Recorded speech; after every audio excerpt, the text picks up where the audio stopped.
Welcome back to the American Legends Watch channel. Today, Christopher Ward, a brand that I have not featured on the channel yet, caught my attention with an ad I just randomly saw on social media for their 12, which is their Gerald Genta inspired, fully integrated stainless steel sports watch. Great everyday watch for those who are a fan of this style. They've just come out with a new line of these that's not only in these fun colors but also in a new medium size. So they call this the ice cream 12, which is really fun. We all scream for ice cream. Thank you. Limited runs of 200 pieces each, served with 2 delicious straps, it says, for each one. So a stainless steel strap and a vulcanized, probably rubber strap there. And the colors are really fun, but what's also kind of being less, I think, talked about and noticed is the fact that these are 38 millimeter variants, whereas everything else that's at least currently listed for the 12 is either 40 or 41 or 36. And the 40 is a little big on me. 41 would be much too big on me, the 6.5-inch wrist. The 36 is a little petite, although for like a dress watch, I do like that size. But for an everyday watch, at least for me, with a kind of an average medium to small size wrist, 6.5 inches, the 38 is really a sweet spot. I've got an Oris at 38 millimeters, a couple of dive watches at 38 millimeters. Really do enjoy that size for everyday use. So I suspect that once these ice cream 12s have sold out, they'll probably introduce a long-running standard part of the catalog here that remains at 38 millimeters, but is not one of these fun, funky colors. Having already made the case at 38 millimeters, I think that's going to make a lot of business sense for them. Let's take a look at these. Click on Discover Ice Cream 12s. So these labels aren't lining up with the colors, obviously. So this is the mango here, which didn't get a little splash of color for some reason. This is the peach. So the peach is kind of more what I would call a pomegranate color. The mango, kind of the flesh of a mango, sort of that color, but more of a saffron to me. The mint here's mismatched. Here's the blueberry. That's a really pretty blue. That's a great summer color. Reminds me of an Obscuro blue, like the Squale 1521 has a similar kind of blue. Very pretty. All right, here's the mint with that green, kind of a 60s inspired green. It's not really my thing. And then the mango, maybe it's just my screen resolution here on the desktop, but these colors got kind of mismatched. My favorite here is the mango. You don't see this colorway used very often, although there is a colorful Rolex Oyster Perpetual, and there's a colorful Omega Aquaterra that come in similar colors. Pre-order for early August 2024, so that's not that far away since it's now mid to late July as I'm recording this. Meet the most colorful 12 yet, available in 4 super bright shades inspired by the colors of the British summer. Christopher Ward, of course, being a British brand, although the watches are made in Switzerland. Ice creams of our childhoods, with the first time on the 12 a 38 millimeter 12-sided case that suits every wrist, a watch that comes with the famous integrated bracelet, color matching rubber strap for one price. Released to celebrate International Ice Cream Day, which was yesterday for me, Sunday. Limited to just 200 pieces per color. Get yours before they melt. So I'm recording this on Monday, so this is just the day after. These detail shots, these macro shots, are really great. You see the pattern on the dial, which is supposed to evoke the Christopher Ward logo. This is kind of their version 2 logo. They had an earlier logo which was just kind of like a name mark, which I kind of liked. But this is supposed to integrate, I think, the Swiss flag and the British Union Jack. Tastiest 12 yet. Let's read on. Triple finished case, 38 millimeters. Thank you so much for 38 millimeters. reference a style that came to prominence in the 1970s, which were, of course, the Royal Oak and the Nautilus, famous high-end Swiss watches. The first really successful luxury sports stainless steel watches, both designed by Gerald Genta, famous watch designer that era. So Sellita SW200 movement. I've had several watches with that same movement. Really like it. Pleasure to wind. Tend to be very accurate. 4 hertz movement. The power reserve's a little small at 38 hours, but that doesn't matter to me. I'm sure that matters to some people, but with a lot of watches in the rotation, you know, I really don't care if they're still running after a few days. Dial up the brightness. Super bright dial boasts a 3D pyramid pattern that's really well done. Applied markers, not numerals, but markers. Generous amount of lume here. Very good finishing on the hand set. The seconds hand is just kind of flat, but the hour and minute hand have some interesting like asymmetrical facets. It's really interesting. I don't have any experience, of course, hands-on with these. That looks like kind of a hidden deployant on the bracelet, which means there's probably not any micro adjust.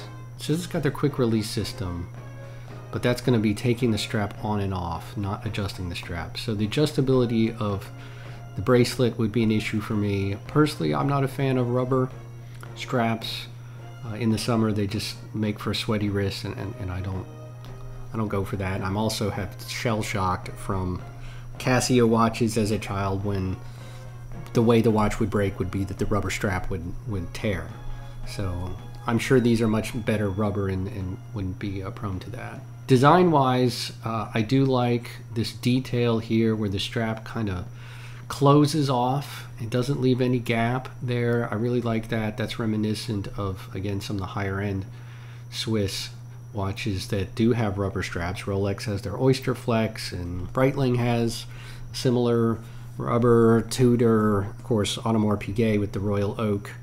Their quick release system works similarly, and you can get rubber straps that kind of seal up to the case very nicely in a similar way. Here's some more specs. So height, that's nice, 9.95, under 10 millimeters. That's very well done, especially with an exhibition case back. To keep it under 10 millimeters is really an accomplishment. Probably a flat sapphire crystal, anti-reflective sapphire. It's probably flat, which is fine. I think flat sapphire crystals really give a more modern look to a watch. Let's see, the tolerance on the Sellita SW200 is plus or minus 20 seconds per day, which is terrible, but in my experience, they're always much better than that. I don't think I've ever had one that's worse than 5 or 6 seconds a day. Let's talk about cost.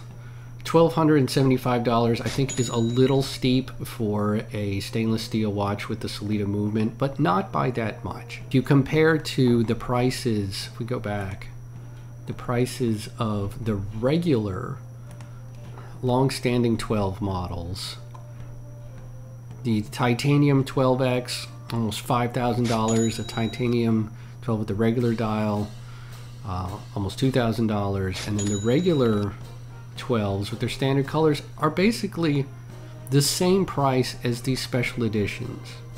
So they're not gouging for these. It's like 50 more bucks, and for these fun colors and having a much more wearable 38 millimeter size, you know, good for them. You know, they probably could have charged $2,000 for 200 units each and sold those out. These are probably going to sell pretty fast.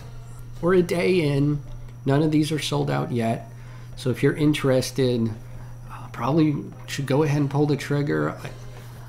If I hadn't bought the Moonshine Gold Formex with kind of a similar golden hue on the dial, I would probably pull the trigger on this Mango. I really like that.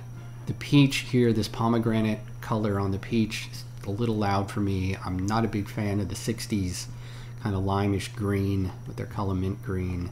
And I have a lot of blue dial. It's my favorite color on a dial, is the blue dial. That's a unique blue. And this is something for me I'm probably going to put on my radar. And if I see one of these come up used on the Reddit Watch Exchange or something like that, I might give it a try. If I do, I'll certainly post a review. So for me, I don't think I'm going to pull the trigger, but I am thinking about it. Give me a day or two, and I might sell something and try to make this happen.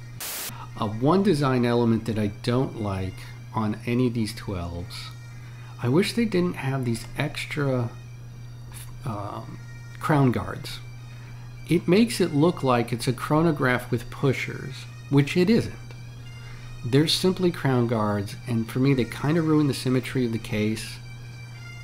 I'd be just fine with the crown sticking out on its own.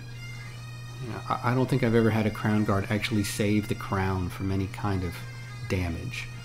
So I would get rid of that. But the 12 facets around the dial, that's where it gets the 12 name from. I think those get kind of lost when you have these extra protrusions out here. They kind of take away from the facets that are on the dial. That bracelet really does taper nicely too. I like the look of a tapered bracelet. Brushed finish on there. Even the bezel is brushed, so that's good. That's going to prevent some unnecessary scratches from accumulating. I do like that the date wheel is matched, color matched to each of these. That's a very nice detail. It's framed with some edges and facets leading down toward the date wheel. That's very nice. Would have preferred some more on the minute track. I do like to see the little smaller hash marks for when it's a 4 Hertz movement. I think it'd be nice to have the hash marks at every quarter second. I think that's a nice little detail. But that's just minor gripes. Looks like those 2 indices at 12 might be slightly misaligned on this model here in the photo. Looks like the one on the right is just slightly below the one on the left, but that might just be the camera angle.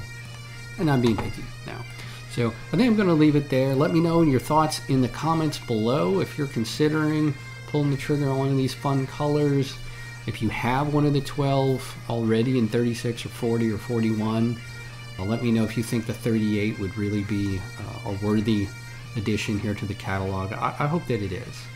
But they really have a wide variety for a relatively new brand. I wouldn't call them a micro brand anymore. They're larger than that. They're now pretty well established. Some really neat things going on. This one's clearly inspired by the Rolex Explorer 2 with the orange GMT hand. Really good job again on this moon phase. Very attractive. These large moon phase complications they have. Some fun colors with some existing 12 lines. But I'm just yapping on here. So I think I'll leave it there. Please do like the video. Really helps the channel. Subscribe if you want to see more reviews of upcoming releases, used watches, how-tos, all kinds of stuff happening here on the channel. For the time being, I'll leave it there. So God bless. Have fun out there. And I will see you in the next one.